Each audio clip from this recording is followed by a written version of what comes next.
जैसे कि सदर साहब अभी बहुत अच्छे तस्वीर कर रहे थे, हमारे बहन सारे हिंद साहब, मुस्तफी निगरी साहब, इरफान साहब, सुहेल अब्दुल साहब, अब्दुल हुसैन साहब, फिरोज आजमी साहब, अब्दुल साहब, अब्दुल फरीद साहब, इस्माइल साहब, मुतला साहिबा साहब, इब्राहिम तंजीम के जिम्मेदार कायद साहब, रशीद शेख साहब, अब्दुल साहब, खुशनू साहब, अनिल साहब, बिट्टू साहब, अमीन पटेल साहब, हकील साहब और वहाँ बैठे तमाम मालिक गाँव के मुहिम शख्सियत, दोस्तों, भाइयों और बहनों, कहते हैं जब से चला हूँ मेरी मंजिल पे नजर है, जब से चला हूँ मेरी मंजिल पे नजर है, आंखों ने कभी मील के पत्थर नहीं देखे। मैं आ रहा था तो मैं मालेगांव के बारे में लगा देखने हैं गूगल पे, तो ये गिरना नदी के किनारे मुंबई आगरा रोड पे बसा हुआ मालेगांव, जिसका जब सेंसस 2011 में हुआ था तो अंदाजन उसकी जो है अभी अंदाजन उसकी आबादी 8,17,000 के करीब है, बराबर है, 8,17,000। और मुझे बहुत खुशी हुई इस बात को देख करके कि आज जो है पूरे महाराष्ट्र में लिटरेसी यानी पढ़ाई लिखाई में 87.1% मालेगांव के लोग हैं। तालियां बजाकर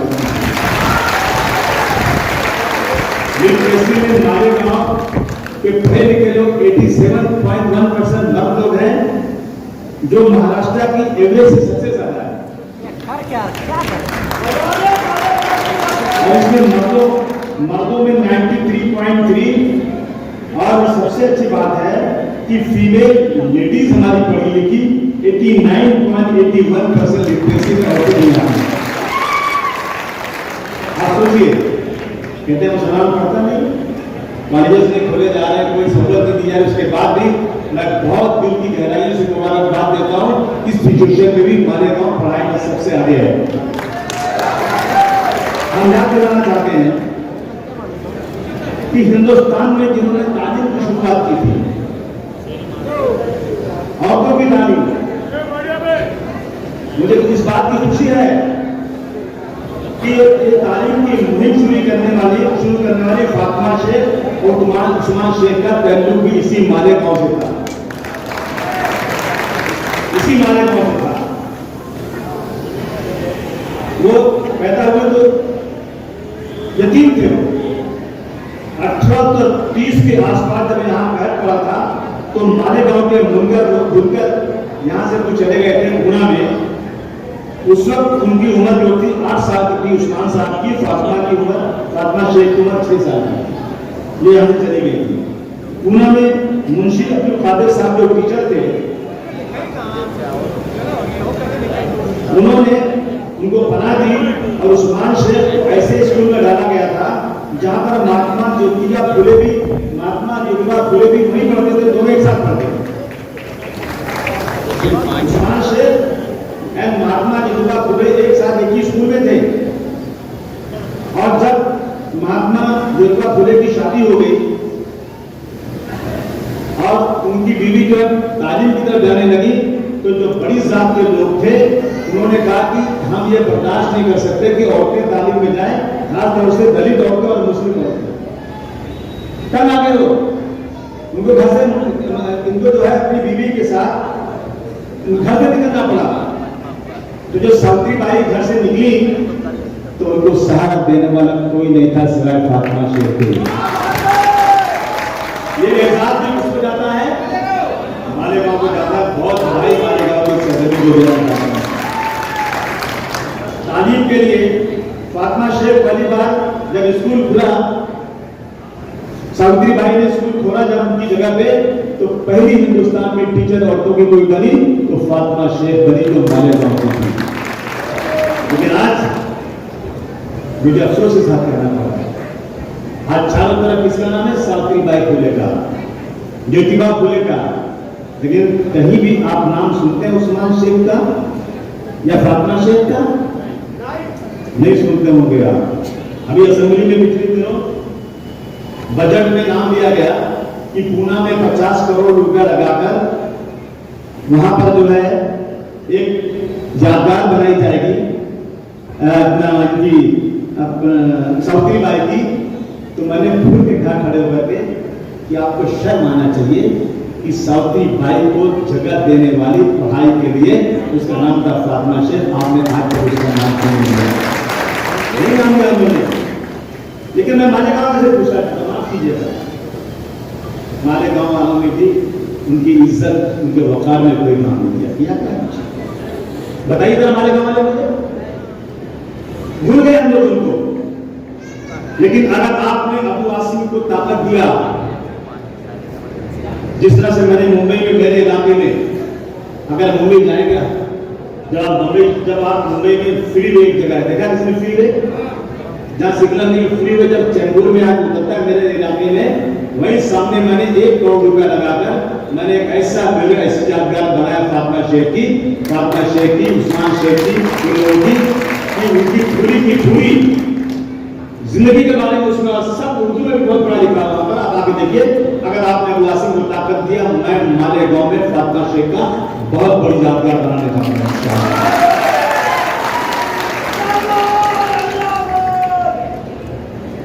दोस्तों। आज अब सुनिए दूसरी बात, मालेगांव में कितना जो मेरा जब ये हमने ये बनाना शुरू किया तो हमारा महाडा का इंजीनियर कलीम शेख, जिसने इसमें आगे बढ़ के काम किया, वो मालेगांव में कलीम शेख का बहुत बड़ा हाथ है, जिसने मुझे काम करके दिया इसका। दोस्तों, मेरा मालेगांव मस्जिदों और मीनारों का शहर है। अल्हम्दुलिल्लाह 400 मस्जिदें हैं ना यहाँ पे, 500 मस्जिदें हैं, ताली बजाकर स्वागत कीजिए। लेकिन कुछ लोगों की आंखों की किरकिरी बना हुआ है। कब्रिस्तान 7 है यहाँ पर, बराबर 8 अल्लाह का बढ़ते जा रहे हैं, 7-8 ईदगाहें हैं मालेगांव में। मैं समझता हूँ पूरे महाराष्ट्र में अगर मुसलमान सबसे ज्यादा कहीं है और बहुत अच्छे पढ़े लिखे हैं, हर गली में 2-4 शायर है, उर्दू जानने वाले हैं, तो शायद मालेगांव में कोई जगह नहीं।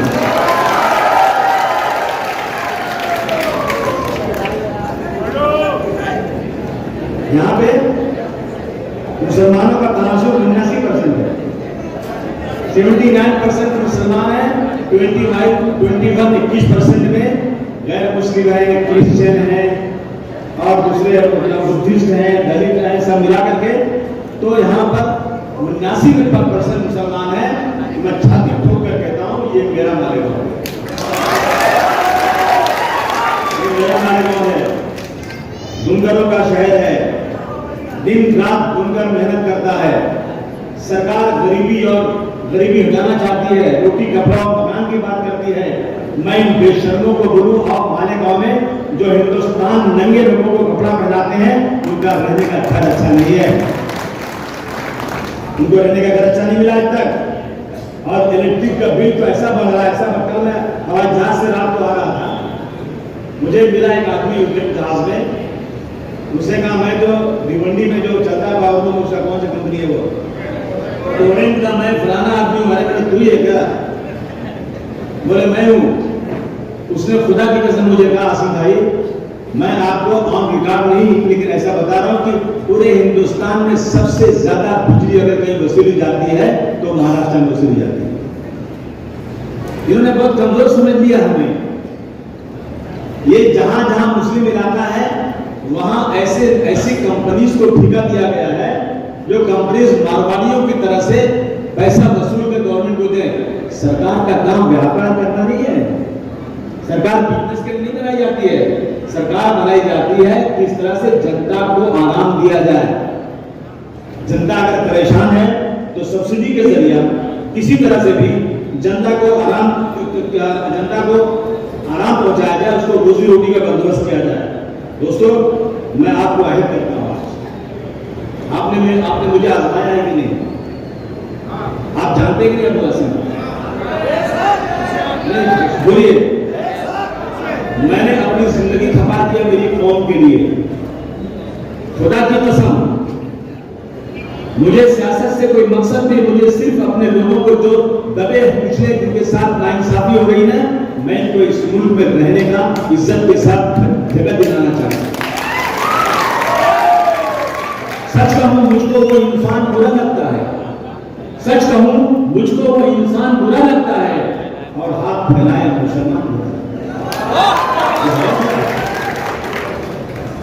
मेरी बहनें बुर्का पहन के जाती है, स्कूल में बेटियां जाती हैं, कहते हैं बुर्का अलाउ नहीं करेंगे, नंगी औरतें आएंगे उसको अलाउ कर देंगे। ये कानून बनाना है, 21 साल के पहले शादी नहीं कर सकते। अगर 21 साल के पहले शादी किया ना तो जेल हो जाएगी। मैं 18 साल की उम्र के बाद कोई भी लड़का किसी लड़की के साथ लिविंग रिलेशन में जाकर रहेगा तो उसको रोक नहीं है। ये हरामखोरी है कि नहीं? हरामखोरी है। अगर हरामखोरी नहीं होगी ना तो लोग दबाव बर्बाद हो जाएंगे। मुझे मेरे अल्लाह ने, मुझे मेरी शरीयत ने कहा है कि जिस दिन लड़का या लड़की बालिग हो जाए और उसका रिश्ता मिल जाए और तुम रिश्ता मिलने के बाद भी शादी नहीं करो, किसी बहाने से कि भाई और पैसा आ जाएगा तो थोड़ा बड़ी शादी करूंगा, या घर में किसी की शादी नहीं लगी उसकी लग जाएगी तो करूंगा, अगर इस तरह की चीजें किया ना और उस लड़के या लड़की ने कहीं गुनाह कर दिया ना तो उस गुनाह का जिम्मेदार उसके माँ बाप भी होंगे। गुनाह के नाम बैठे हैं, समझे कि गलत है? अगर रिश्ता मिल गया तो शादी फौरन कर देना चाहिए, नहीं किया ना तो गुनाह के साझेदार माँ बाप भी होंगे। और ये दिल्ली में बैठा हुआ कहता है कि हम कानून बना दिया है 21 साल के पहले शादी नहीं कर सकते। एक तरफ मेरे अल्लाह का हुक्म है, एक तरफ इनका हुक्म है। मैं इसे कहना चाहता हूँ कि 1400 साल पहले जो इस्लाम का कॉन्स्टिट्यूशन है उसको बदलने की कोशिश करोगे ना तो हम कभी उसको मानने को तैयार नहीं। ये हमारे आज देश में दोस्तों मालेगांव इंडस्ट्रियल सिटी होना चाहिए था, बड़ी बड़ी इंडस्ट्री होना चाहिए था। जो लोग पूरे हिंदुस्तान को कपड़ा पहनाते हैं उनके पास कपड़ा पहनने को नहीं है।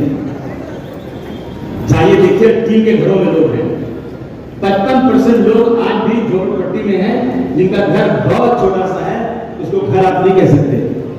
क्या की सरकार तरक्की कर रही है? क्या तरक्की सरकार कर रही है? हम आपको अहद करते हैं और अबू आसिम जो कहता है ना वो करके दिखाता है, चाहे दुनिया में दिखाता है तो करके दिखाता है। क्योंकि मेरे पास असेंबली में ताकत नहीं है, मैं चिल्लाता हूँ, लड़ता हूँ, लेकिन जब वोटिंग होती है ना तो मेरे पास गिनने के लिए सर नहीं है असेंबली में। मेरा भाषण आप सुन के खुश हो जाते हैं, लेकिन मैं असेंबली में उस वक्त अपनी बात को मनवा सकता हूं जब मेरे साथ कुछ लोग और मेरे बगल में खड़े हो जाए। और यकीन करना दोस्तों, मैं आपको कोई चुटकुला नहीं सुना रहा हूं। 145 नहीं चाहिए अबू आसिम को, मुझे किसी 145 जरूरत नहीं है, मुझे सिर्फ 6-7 दे दो ना, मैं सरकार को मालेगांव में घुरा कर टुकड़े में नहीं खाली किया ना, मैं सरकार को ऐसी मालेगांव में कानून के शेड के अंदर खड़ा करके घुटनों के ऊपर खड़ा नहीं किया ना, अबू आसिम ने बाप के औलाद मुझे पैसा नहीं चाहिए। अरे होके रुके रखोगे पैसा नाम करके, पैसा क्या मैं जानता हूँ इस्लाम। मेरे दादा भी मौलवी थे, इसी मालेगांव में आते थे चंदा जमा करने के लिए मदरसा इस्लाम। मेले की तनख्वाह कितनी होती है? 1.5 से 2 लाख रुपया। शान शौकत कहां से आती भाई? पैसा कहां से आता है? हरामखोरी। आपने वोट दिया एमएलसी को, पैसा ले लिया। आज तक अबू आसिम ने किसी एक आदमी से वोट देने का पैसा नहीं लिया। कोई कह देना तो दूसरी बात नहीं। तो मुझे कहा उन्होंने कि गवाही देने का पैसा लेना हराम है, जिस तरह सूद का पैसा लेना हराम है, इस तरह से किसी को वोट देने का पैसा लेना हराम है। और कोई देता है तो अपने आप को बड़े बड़े आदमी कहलाते हो, और पर्दे के पीछे क्या करते हो मुझे नहीं मालूम। क्या मैं किसी की बुराई नहीं कर रहा हूं,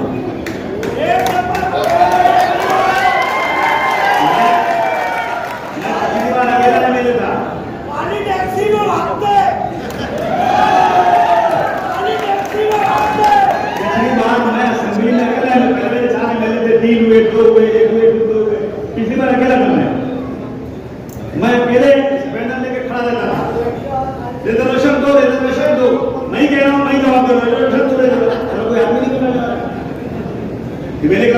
कर नहीं सकता, कोई साथ देने को तैयार नहीं। इसलिए हमें भी ताकत चाहिए। अब वासिम आज आया है मालेगांव में सिर्फ इसलिए मुझे खुशी है। हम लोग छोटे छोटे दिन यहाँ बैठ करते थे, 92 के बाद आप काली पट्टी पहने रहते थे, बराबर ना? मैं अलीगढ़ यूनिवर्सिटी में पढ़ता था, बहुत साल पहले था, और मैं एक बार पार्लियामेंट घूमने गया, वहां बैठे तो मुझे मेरी मुलाकात मुझसे हुई थी। जब मैं यूनिवर्सिटी में पढ़ता था, मैं उनको बहुत समय से देखता था, लेकिन यकीन जानिए एक छपी लीडर थे निहार अहमद साहब, और जनता मेरे लीडर लाइन भी जनता थे। और जब जनता टूटने लगी ना, तो मैंने कहा बड़ा अच्छा चांस है वासिम, लोहा गले में थोड़ा मार। तो मैंने इन लोगों से बात किया कि आई मेरे साथ, माशाल्लाह आ गए लोग मेरे साथ, एक बार मेरे साथ असेंबली में भी गए।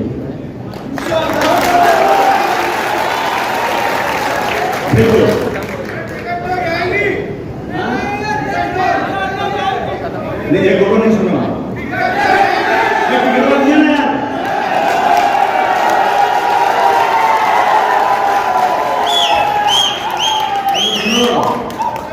समाजवादी पार्टी का मैं मालिक हूं,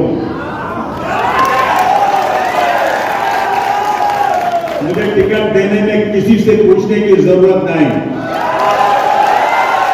मेरे राष्ट्रीय अध्यक्ष ने कहा वासिम तुमको जो करना हो महाराष्ट्र में करो, मैं तुम्हारे साथ।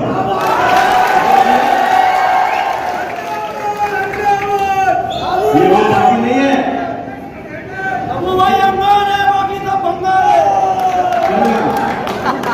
मैं सुनो, ये वो पार्टी नहीं है कि उनका अध्यक्ष तय करता है कि मैं फलाने को टिकट दूंगा, दिल्ली से सुना है चल दूसरे को टिकट दे, कसड्डी। मेरे पास ये नहीं करता था, वो आखिरी बात है। दोस्तों, मैं मालेगांव की बात कर रहा था। 1857 की गदर में 50,000 लोग काट दिए गए मुसलमानों ने बड़ी ताकत के साथ इस मुल्क में फिर अंग्रेजों से लड़ा था। 50,000 लोग काट दिए गए थे। उस वक्त अवध था, यूपी नहीं था। अवध से उनके तमाम जिलों से लोग भाग भाग कर पनाह ढूंढ रहे थे। पनाह लेने के लिए इसी मालेगांव में आए वहां के लोग। मुबारकपुर, मऊ, बनारस, तमाम जगहों से भाग भाग कर लोग आए थे पनाह लेने, और माशाअल्लाह इस मालेगांव, भिवंडी, इन इलाकों ने उन मुसलमानों को पनाह दिया था। यहां पनाह मिली थी उनको। और दोस्तों, मुझे ये खुशी है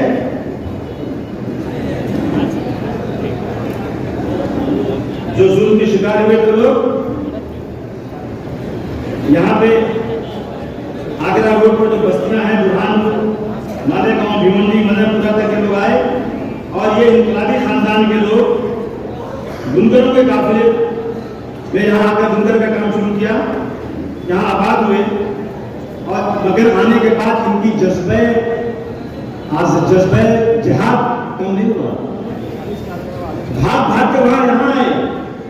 लेकिन जब गांधी जी और अली ब्रदर्स ने आजादी की लड़ाई में बंबई में खिलाफत तहरीक शुरू की, खिलाफत हाउस के अंदर, तो यही वो लोग जो बेचारे बेजानो मददगार भागकर बाहर से आए थे ना, ये लोग बंबई गए। क्या दिल का जिगरा था उनका, इसी मालेगांव के लोग बंबई गए और जाकर वहां पर उन्होंने खिलाफत तहरीक को अपनाया, और मालेगांव में जाकर के हर नौजवान के अंदर खिलाफत तहरीक की एक जो है पूरी हवा फैल गई मालेगांव में आने के बाद। कुछ मालेगांव के उलमाए कराम, कुछ मुजाहिदीन आजादी, उनके साथ बहुत ज्यादा एहसास हुआ था। मैं देख रहा था कि यहाँ पर अंग्रेज की पुलिस की टक्कर हुई। 1922 में यहाँ 7 मुजाहिदे आजादी को फांसी हुई थी, 7 मुजाहिदे आजादी को फांसी हुई थी। और उसमें अंग्रेज की पुलिस भास्कर राव की गोली का निशाना बने थे अब्दुल कादिर मुजावर मियां, मालेगांव के, मोहम्मद मासूम और मोहम्मद बशीर, इसके बाद जब लोगों को अंग्रेजों ने फांसी की सजा दी तो सैयद सलमान शाह, मुंशी मोहम्मद शाबान, अब्दुल गफूर, मोहम्मद इस्माइल, बुद्धू वल फरीदन, मोहम्मद हुसैन वल हाजी मोहम्मद, अब्दुल्ला वल खुदा बख्श, मौलाना मोहम्मद इसाक नक्शबंदी, हकीम अब्दुल मजीद एहसान, मालिकान को शुहदाए कराम या उनको शहीद किया गया। मैं आज आप अपनी तरफ से उनको खराज अकीदत पेश करता हूं। ये जमीन मुजाहिद आजादियों की जमीन है। ये भागे नहीं थे उनकी तरह, सावरकर की तरह से, इन्होंने लड़ाई लड़ी थी। लेकिन आज मुसलमानों के साथ इस मुल्क में क्या हो रहा है? जब हिंदुस्तान पाकिस्तान का बंटवारा हुआ तो हमारे पुरखे, हमारे बाप दादा गठरियां बनाकर पाकिस्तान का दवा दवा कहा था मोहम्मद अली जिन्ना ने कि आज तुम्हारे ने पाकिस्तान बना दिया। एक मुस्लिम कंट्री बना, एक हिंदू कंट्री बना। मुझे अफसोस के साथ कहना पड़ता है कि 1947 से पहले हिंदू और मुसलमान कंधे से कंधा मिलाकर लड़ाई लड़ रहे थे आजादी की। लेकिन अंग्रेजों ने एक ऐसी चाल चली कि हिंदुस्तान पाकिस्तान में दो टुकड़े कर दिए। और मौलाना अब्दुल कलाम आजाद साहब ने कहा था कि मेरी लाश पर पाकिस्तान बनेगा। किसने पाकिस्तान बनाया? मुसलमानों ने बनाया। जानबूझकर उन्होंने हिंदुस्तान के टुकड़े किए। और जब मुसलमान जाने लगा तो मौलाना आजाद ने दिल्ली की मस्जिद की जामा मस्जिद से कहा, पुकार के मुसलमानों मत जाओ, चले जाओगे तो तुम्हारी लाखों मस्जिदें विरान हो जाएगी, कोई वहां पर अजान देने वाला, नमाज पढ़ने वाला नहीं होगा, तुम्हारे कब्रिस्तान में कोई फातिहा पढ़ने वाला नहीं होगा। क्या मुसलमानों तुम्हें याद नहीं, तुमने इसी गंगा नदी में तुमने यही वजू कर नमाज पढ़ा है? तुम्हें मैं खुदा का वास्ता देता हूँ, रसूल का वास्ता देता हूँ, रुक जाओ, यहां पर तुम्हें इंसाफ मिलेगा। मदद नहीं बल्कि आपको इंसाफ देंगे। रुके थे हम लोग, नहीं गए थे हमारे बाप दादा पाकिस्तान। जितने पाकिस्तान के उससे ज्यादा हिंदुस्तान में रहकर पाकिस्तान मुर्दाबाद, हिंदुस्तान जिंदाबाद का नारा लगाया। जब भी फौज में जरूरत पड़ी, हमारी नौकरियां हमको कम मिलती है, लेकिन जब भी हिंदुस्तान पाकिस्तान या कहीं से भी कोई जंग हुई है तो मुसलमानों की जितनी भर्ती हुई ना, उससे बहुत ज्यादा एवरेज में मुसलमानों ने कुर्बानी देकर हिंदुस्तान का झंडा फहराया है। आज क्या हो गया दोस्तों मुल्क के अंदर? हमारी मस्जिद का फैसला हो गया। जज साहब कहते हैं कि वहां पर मंदिर तोड़ के मस्जिद बनी, ऐसा कोई प्रूफ ही नहीं। मंदिर तोड़ के मस्जिद नहीं बनी है, जो चिल्लाया जा रहा है। बहुत गिनती उसकी इंक्वायरी हुई। जज साहब कहते हैं कि 1949 की रात में मस्जिद में जो मूर्ति रखी गई थी ना, वो गुंडागर्दी थी, क्रिमिनल एक्टिविटी थी। हमने तालियां बजाई, वाह माशाल्लाह, जज साहब बहुत अच्छा आदमी है, ये कह रहा है कि क्रिमिनल एक्टिविटी थी, जरूर सजा देगा उनको। एक कलेक्टर नायब, उसने मूर्तियां जैसे रखी गई ना, मस्जिद को बंद कर दिया, नमाज बोल दी गई। 6 दिसंबर 1992 को आपने देखा कि नहीं देखा? मस्जिद मिसमार की गई, देखा था कि नहीं देखा था? बोलिए ना, टेलीविजन पर आया था कि नहीं आया था? हाथों में बेलचा लेकर तोड़ रहे थे कि नहीं तोड़ रहे थे? कोर्ट में मुकदमा गया। जज साहब कहते हैं हमें पता ही नहीं चला कौन तोड़ा, आपको मालूम होता नहीं मालूम? और जज साहब कहते हैं कि मैं फैसला देता हूं कि हाँ, मंदिर बने इसलिए कि देश की मेजॉरिटी चाहती है कि मंदिर बने। मुसलमान भाइयों, हम मेजॉरिटी में नहीं, माइनॉरिटी में है। हम माइनॉरिटी में, मेजॉरिटी में नहीं है। और माइनॉरिटी में रह के भी हम लोग ना शेख, पठान, देवबंदी, बरेलवी, शिया, सुन्नी में बढ़ गए हम लोग। हमारी हैसियत कम हो गई। मैं हमारे काम से बार बार हाथ जोड़कर कहता हूं, खुदा के वास्ते 50 मीटिंग में चिल्ला कर कह चुका हूं, खुदा के वास्ते अपने मसलक पर चलो। जितने अपने मसलक की तारीफ करना खुद करो, लेकिन दूसरे मसलक को गाली मत दो। इससे इंतशार पैदा होता है, कौम बढ़ जाती है। एक तो तादाद कम, दूसरे इंतशार। मुंतशिर हो तो मरो शोर मचाते क्यों? तुम्हें कह रहा था मस्जिद वहां मंदिर बन गई। अब एक और फैसला हो रहा है अभी, वक्फ की जमीन किसने किया था वहां पर फैसला? नायब कलेक्टर ने 1949 की रात में। और अभी सरकार कहती है कि 12 मेंबर हैं वक्फ बोर्ड के और एक जो है सीईओ है। अब 12 मेंबर में हम अपने मेंबर घुसाएंगे, मेजॉरिटी उनकी हो जाएगी। सीईओ कहता था कलेक्टर से जाओ, हमारे गांव में जगह ये है ना, किसी ने कब्जा कर लिया है, ये वक्फ की जमीन इसे खाली करवाना है। अब सीईओ नहीं कहेगा, अब कलेक्टर कहेगा। कलेक्टर किसका आदमी है? सरकार का। माफ करना बुरा मानेंगे लोग, लेकिन तलवे चाहकर अपनी पोस्टिंग करवाते हैं। मुझे अच्छी जगह दे दो। ये कलेक्टर लोग जो होते हैं ना, बुरा मत मानना, सच्चाई बोलना कोई होगा कलेक्टर को बुरा लगेगा, लेकिन जब कोई मिनिस्टर फोन करता है ना, बंद कमरे के सर सर सर ये सर ये सर ये सर ये सर खड़े हो जाते हैं। तो किसकी बात सुनेंगे? कलेक्टर फैसला करेगा कि ये जमीन जो है ना, ये वक्फ की नहीं, ये फलाने आदमी का घर था। कलेक्टर किससे कहेगा? जो वक्फ बोर्ड का सीईओ कहता था कलेक्टर से। 36 कलेक्टर महाराष्ट्र के सीईओ के अंदर में थे। बात समझ रहा? 36 कलेक्टर महाराष्ट्र के सीईओ के अंदर में थे। अब जो है ना 36 कलेक्टर के अंदर में सीईओ आ जाएगा। फैसला लिखे कलेक्टर, स्टैंप मानेंगे, रबर स्टैंप कौन रहेगा? सीईओ। मैं आपको मैं कहता अहमदनगर में गया मैं ना, एक मस्जिद है वहां पे, जो गुंबद भी है, सब कुछ है। अंदर देखा तो पुलिस बैठी है। मुझे पुलिस क्या कर रही? बोले पुलिस स्टेशन है। मेरी मस्जिद में पुलिस स्टेशन है, आगे म्युनिसिपैलिटी का ऑफिस है, आगे हमारी मस्जिदों में ऑफिसर है सरकार का। हमारे पुरखों ने अपनी जमीनों को अपने मस्जिदों के लिए, दरगाहों के लिए, स्कूलों के लिए, यतीम खानों के लिए दे दिया कि मेरे मरने के बाद मुझे इसका सलाम मिलता है। इन जमीनों का आज जो है 15 बांट हो गई है। जब मुझे खुशी है एक बात की, मैं अखिलेश जी को, राहुल जी को, दोनों को बधाई देना चाहता हूँ। मैडम को बधाई देना चाहता हूँ जो बैठी है वहां पर बंगाल में। वाह, आपने एक घमंडी का जो है ना घमंड तोड़ दिया। 10 साल में कोई भी वापस नहीं गया, 2 जॉब पास कर लो, लेकिन वार इंडिया अलायंस, वार जनता आज माशाअल्लाह किसको वोट दिया? जनता ने बाला साहब ठाकरे की पार्टी को भी वोट दे दिया। इसको हराना था, घमंड को तोड़ना था।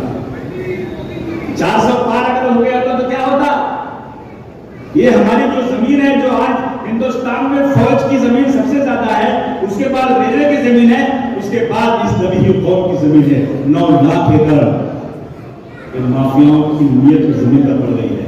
लेकिन मैं बधाई देना चाहता हूं इंडिया अलायंस की, माशाअल्लाह समाजवादी की 5 सीटें थी, 37 सीटें हो गई और बिल वापस हो गया। और इंशाअल्लाह बिल भी पास नहीं हुआ। वादा करके बिल पास नहीं होने देंगे, लड़ेंगे इसके लिए हम लोग।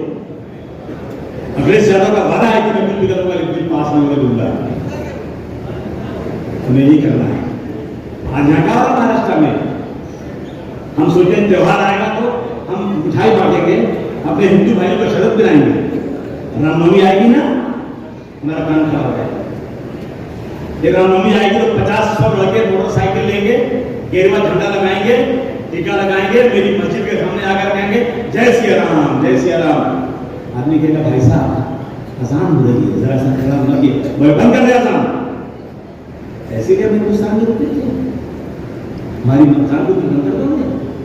और अगर किसी नौजवान लड़के ने आकर झगड़ा किया ना, तो ये पुलिस के सामने खड़े होकर के मस्जिद में घुस करके मस्जिद का माइक तोड़ देते हैं, कुरान शरीफ को जला देते हैं और मीनारे पर चल के हथौड़ा मारते हैं। देखा नहीं देखा? लानत हमारी जिंदगी पर अपनी आंखों से देख रहे हैं। इसका रास्ता एक ही है। मैंने पहले भी कहा, आज भी कहता हूं, अली मियां नकवी साहब इस उम्र के बहुत बड़े आलिम थे, बहुत सही आलिम थे। अली मियां नकवी साहब सऊदी अरब से, दुबई से जहाज आता था, लखनऊ में उनको ले जाता था। वो एक बार गए थे मसर में, मिस्र की लाइब्रेरी में गए, उन्होंने कहा मुझे हुजूर सल्लल्लाहु अलैहि वसल्लम की सीरत पर एक किताब दे दो। लाइब्रेरी से कहा सबसे अच्छी किताब चाहिए।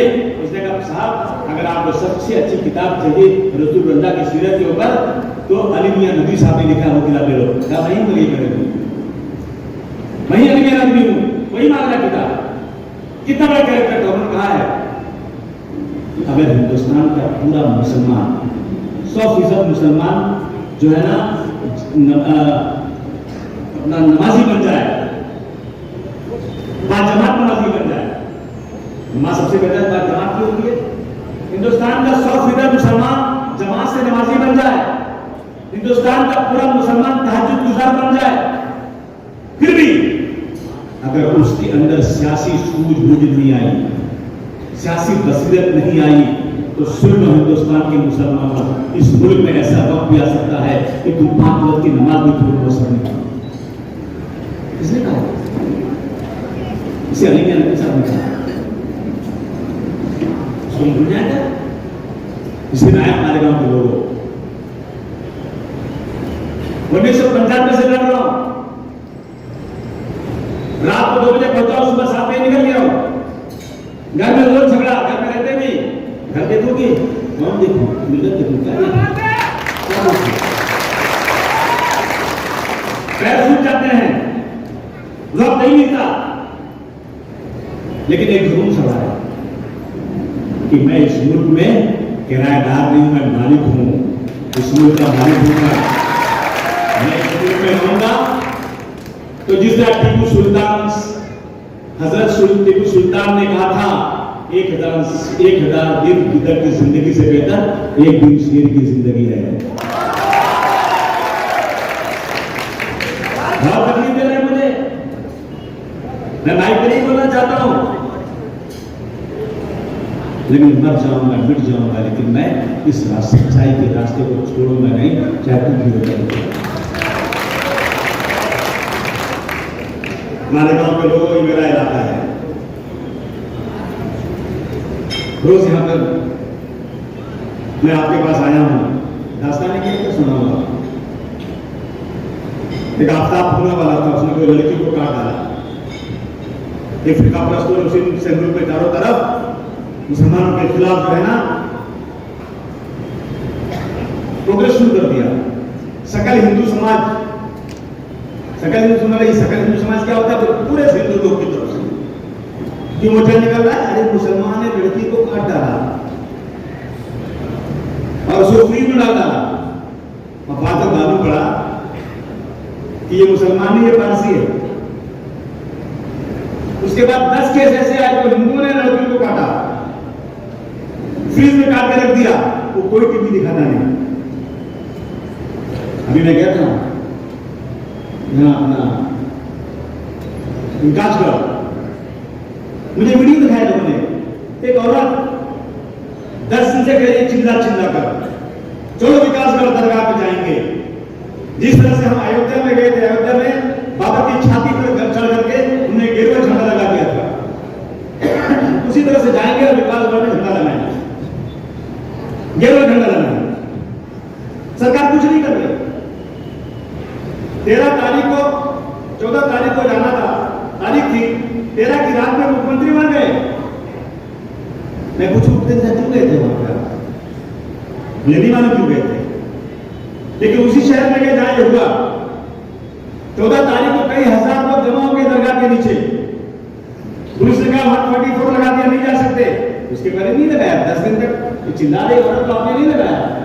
और उसके बाद जब वहां 3-4 हजार लोग जमा हो गए, उन्होंने कहा नहीं हम जाएंगे ऊपर। पुलिस की मौजूदगी में चले गए, जाकर नंगा नाच वहां उतरने के बाद जाकर आपने देखा होगा फोटो, मस्जिद में घुसकर मस्जिद को तोड़ा। मैं गया था तो फर्श पूरी काली हो गई थी, मेरा कुरान शरीफ नहीं चला। क्या कहते हैं उनको जमानत दी गई, और त्रिपुरा में कुरान शरीफ कराया, मुसलमानों के साथ जाती हुई, तो मालेगांव को नौजवानों ने उसकी मुखालफत किया तो 11 महीने जेल में रहे। सही है कि गलत है? 11 महीने जेल में रहे। और मैंने सुन लिया अनवर साहब, मैं यहाँ के लोगों को लेकर गया उनके पास, होम मिनिस्टर के पास, सारी दास्तान सुनाई। जब दरियाई घोड़ा होता है ना, करता रहता है, ऐसे मिनिस्टर सुनता रहा, कुछ नहीं किया उसने। हमारे गांव में सभी लोग चले गए दूसरी पार्टी, उनका होम मिनिस्टर ने कुछ नहीं किया। ये तुम्हारी हैसियत इसमें, ये तुम्हारी हैसियत। सियासी पार्टी को पीछे भोगते रहो, कुछ मिले ना मिले, 11 महीने के अंदर थे, और हम कुछ करते हैं, पत्थर लगाते हैं तो 307, वो जो चाहे कर ले, उनको 153 है 3 दिन में बाहर। कानून में कोई चीज बची नहीं। मैं हाउस के अंदर खुल के बात करता हूं, क्या कानून देश में? मुसलमानों के लिए कानून 7 लाख करोड़ का बजट है हिंदुस्तान का, महाराष्ट्र का। हम 20% है महाराष्ट्र में 12% मुसलमान है, 8% जो है ना दूसरी अकलियत के लोग हैं। कितना हमको बजट दिया? 900 करोड़। 900 करोड़। अगर आप अभी हिसाब लगाएंगे 7 लाख करोड़ का, तो 20% हमको मिलना चाहिए।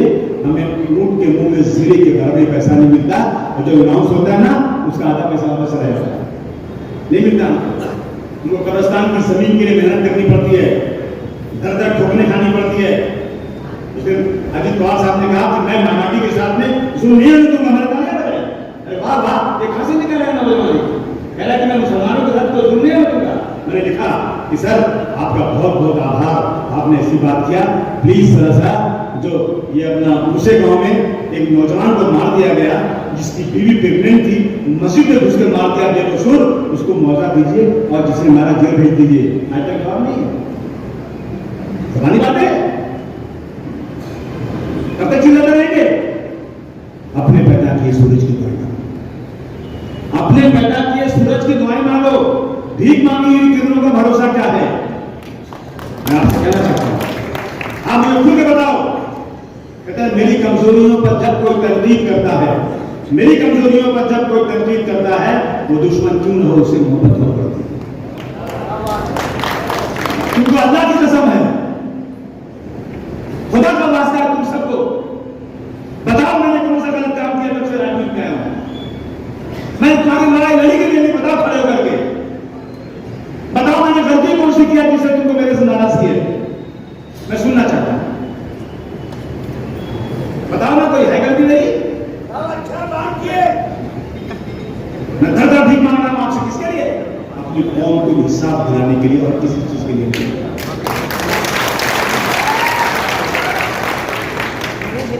मैंने पढ़ाई के बाद कारोबार किया, भागदौड़ किया, माशाल्लाह मेरा कारोबार इतना चलता है कि मैं दिन रात काम करते रहूं तो मेरे बच्चों को दाल रोटी इज्जत से खिला सकता हूं। मेरे बच्चे कब जवान हुए मुझे नहीं मालूम, मुझे याद ही नहीं कब जवान हो गए। सुबह से शाम तक आपका भागता हूं। अगर मैं आपसे कहूं मुझे ताकत दे दो, तो आप देंगे कि नहीं देंगे? मैं किसी की बुराई नहीं कर रहा हूं, लेकिन मैं अपने बारे में से पूछ रहा हूं कि मैं 3 बार असेंबली में रह चुका हूं, 1 बार पार्लियामेंट में रह चुका हूं। मैंने कौन सा इश्यू है जिस पर मैंने बात नहीं किया? लेकिन मैं कानून नहीं बनवा सकता क्योंकि मेरे पास सर नहीं है। और अब की बात बहुत अच्छा चांस है। अब की बात जो सर्वे आया है ना, सरकार 5-10 वोटों से आगे पीछे रहने वाली है। वही 5-10 मुझे दे दो, खुदा की कसम समाचार नहीं किया ना तो यही लालच है, कुछ लालच नहीं है। मैं मेरे इलाकों को अच्छा बनाना चाहता हूं। आप कह रहे हो वहां ब्यूटिफिकेशन काम हो रहा है, सुंदरीकरण हो रहा है, हमारे बाप का पैसा है। अगर मेरा गरीब भाई सामान खरीदता है, तेल खरीदता है, दूध खरीदता है, चप्पल खरीदता है, खाने की चीज खरीदता है, सब में टैक्स लगता है। वहां पर सुंदरीकरण होगा, यहां सड़क नहीं बनेगी। चाहते हो सड़क बनेगी नहीं बने? आओ गोंडी में देखो, हालात में हाथ डाल के पैसे लेता हूं, बर्बाद हूं गोंडी में। और गोंडी का हालत मैंने सुधार दिया, असेंबली में रोज आता हूं। लेकिन मैं यहाँ के एमएलए नहीं हूं। अगर यहाँ के एमएलए होता ना तो उनके बाप को यहाँ भी पैसा देना पड़ता।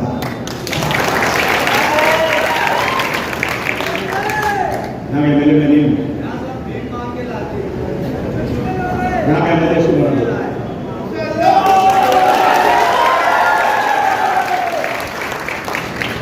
गलतियां होंगी, आपको नाराजगी कुछ लोग होगी। कुछ लोग मुझे मिले आज, मैंने उनसे कहा कि समझा, मैंने कहा यहाँ से मेरे साथ हो। मैंने कहा सुनो, इसी मत बदलो, छोटी छोटी बातों, छोटी सी बातों मत बदलो, एक साथ रहो। एक हो जाए तो बन सकते हो खुशी में उम्मीद, वरना बिखरे हुए तारों से क्या बात है। अगर मुझे 6-7 एमएलए दे दोगे ना तो मैं महाराष्ट्र की हिस्ट्री मुसलमानों के लिए बदल कर नहीं दिखाए ना तो थूक देना मेरे मुंह पे। पुलिस वाले हमारे लोगों के साथ करना, उनके साथ उनको सारा बिसरी भटक कराते हो। अगर तो मुझे कि पुलिस वाला भी जो अंदर बैठे ना, मेरा फोन है तो वो भी अंदर से बोले yes sir yes sir yes sir yes sir. मैं किसी आदमी को भेजूं उसके पैर में चक्कर में ना हो, अब वैसे भी नुमाइंदा आया है वो ऐसा सलूट जिस दिन करेगा ना उसी दिन मैं कैसे बैठूंगा।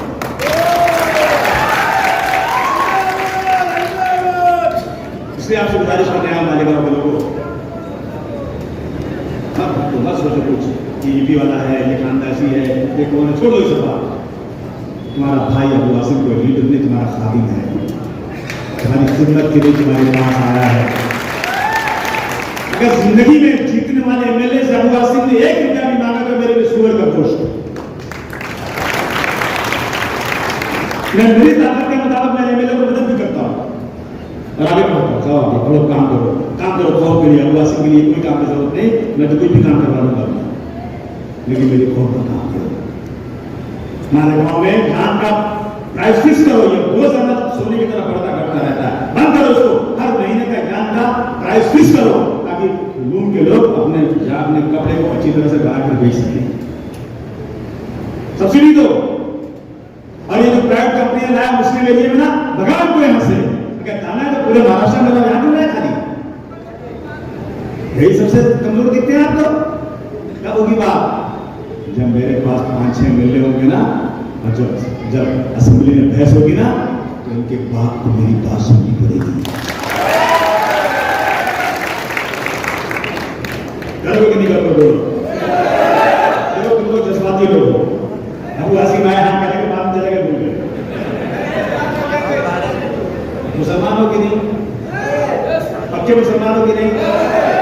मालेगांव में 400-500 मस्जिदें हैं यार, जबरदस्त जगह है ये, और यहाँ के मुसलमान माशाअल्लाह बहुत अच्छे हैं। वादा करना तो पूरा करना, और मर्द हो तो खड़े हो कहना अबू आसिम तुम जाओ यहाँ से, तुम्हारा काम नहीं करूंगा, मैं चला जाऊंगा, मैं चला जाऊंगा, नहीं करूंगा तो मैं आपका मालिक नहीं हूं, मैं आपका खादिम हूं, मैं आपका खादिम हूं। आप बताइए कि आप वादा करके वादा खिलाफी तो नहीं करोगे? मुझे दोनों हाथ उठा के बताओ, आप मेरे साथ दोगे नहीं दोगे?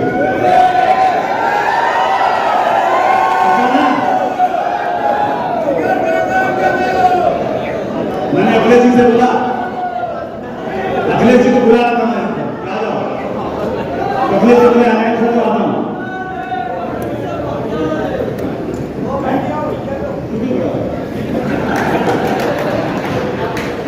मैं कल गया था लखनऊ, मैंने अखिलेश से बोला कि आपने तारीख तय किया था मालेगांव की, आप आए क्यों नहीं?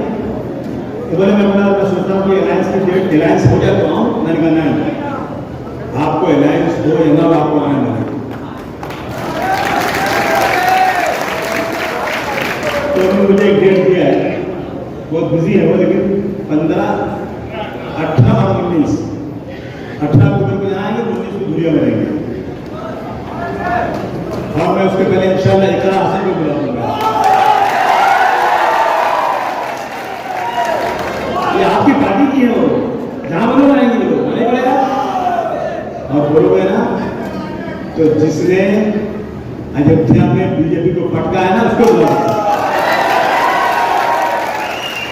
अरे मैंने 37 में 35 को कम में बुला दिया था। तुम्हारे भाई को कमजोर नहीं समझो, मैं जो कहता हूं मेरा लीडर वो करता है, तो जरा भूलना मत भैया। पकाना अभी मैं डायरेक्ट होकर लिखने वाला हूं। आज की तारीख क्या है? 20 अगस्त को मेरे नौजवान भाइयों ने, मेरे इनकलाबी भाइयों ने, जिन्होंने अंग्रेजों को छक्के छुड़ा दिए, उन्हीं के खानदान के लोगों ने मुझे वादा किया है कि मैं थाने हिंद को जिता कर दूंगा। बहुत आएंगे लोग बहकाने आपको, पानी फूक के देने पी लो। अरे तो कहता है कि वो किसी को लगा नहीं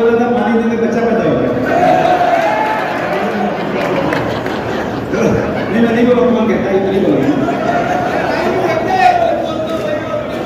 अब क्या बोले, क्या बोले?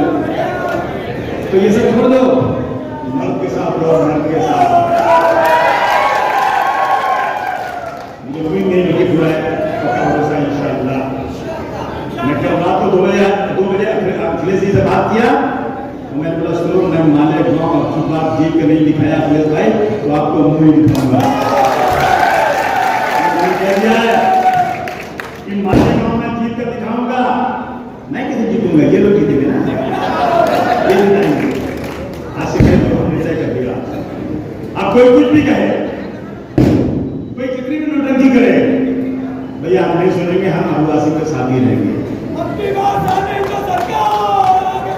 ठीक है?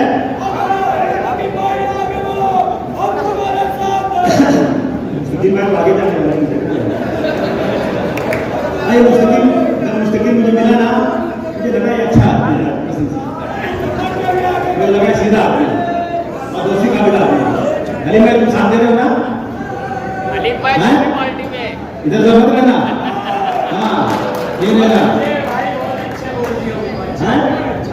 हाँ अली भाई मेरे बच्चों के दोस्त है यार। मध्येक से दामद में बुलाए के खा गए, मध्येक से दामद में बुलाए के खा गए, ये देख के किस तरह माले गांव में भाग गए। छोड़ो दोस्ती उसकी, कौन के नाम सब निभा, लेकिन अब की बार इंशाअल्लाह माले गांव में समाजवादी पार्टी का मिलने आएगा, तो मिलने आदिवासी होगा। हिंद के साथ कंधे से कंधा मिलाकर, चाहे मुख्यमंत्री हो चाहे कोई मंत्री हो, मैं अपने साथ लेकर जाऊंगा, माले गांव का काम करूंगा, मेरा वादा है।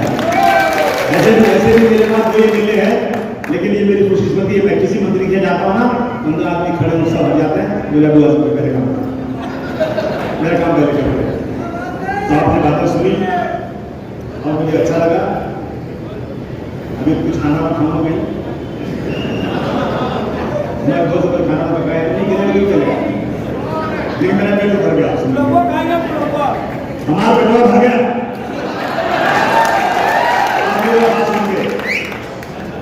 और कोई भी काम हो, सरकारी कोई भी काम हो, आधी रात को आदिवासी को मैसेज हुआ, कहीं जुल्म हो रहा पुलिस का, कहीं किसी आदमी का इलाज करवाना है, कहीं कमिश्नर बात नहीं सुन रहा है, कहीं कलेक्टर की गुंडागर्दी है, कहीं पुलिस का कोई प्रॉब्लम है, हमारा भाई आधी रात को तुम्हारे लिए से जाओ, हमारे ऑफिस में जाओ, वो बैठे हैं वहां पे मुस्तकिल भाई, कौन से मुस्तकिल भाई?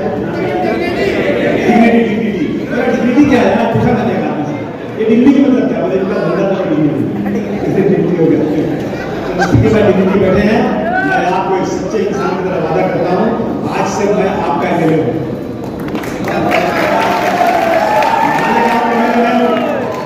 जो भी काम बनाओ मेरे पास, मैं पूरे ईमानदारी के साथ माले गांव का जो भी काम है ना, मैं करके दूंगा। बहुत बहुत शुक्रिया, नारा लगाओ।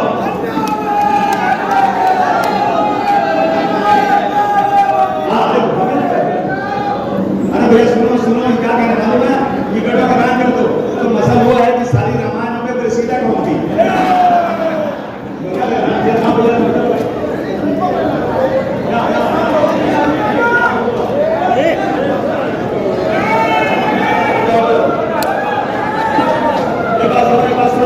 बोलता हूं, क्या मैं शाने हिंद को जीत के हाथ में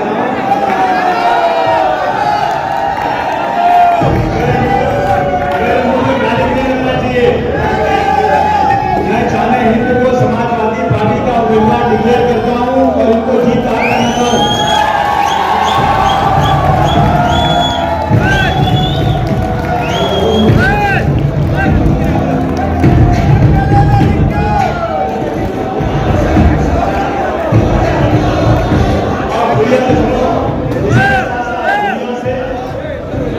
इश्तियाक जागीरदार को समाजवादी पार्टी उम्मीदवार बनाने जा रहे हैं। इश्तियाक जागीरदार दुनिया से प्रमोशन कराने